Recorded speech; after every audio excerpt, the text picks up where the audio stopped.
Sanibona bafethu. Ngicela nje u-subscribe lapho i-channel. Umhleli womcimbi omkhulu uNgelo V usememezele ukuthi ngey'four May u-DST uzobe ekhona emcimbini. Uthi lokhu uhlezi ekwenza kuba i-surprise, kodwa uselokhu ungimemezela before umcimbi ngenxa yezikhalazo zabathandi bomculo. Sizokhumbula-ke uthi uKhangelani ngomunye wama-artist amakhulu kakhulu athandwayo futhi anabalandeli abaningi.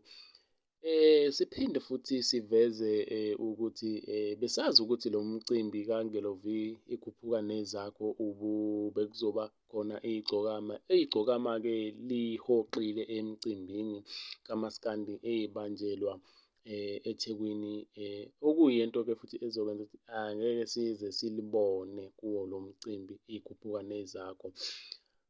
Sikhumbula-ke ukuthi imicimbi kamaskandi eba khona eThekwini kuvamise ukuba khona iy'gameko nje eziba khona uma kukhona igcokama-ke, kodwa like lakuveza-ke ey'nkundleni izathu zalo nje ukuthi wona why lihoxa emcimbini. Asikho-ke kokuda lapho kunemibuzo-ke ebuzwayo ngo-DSD.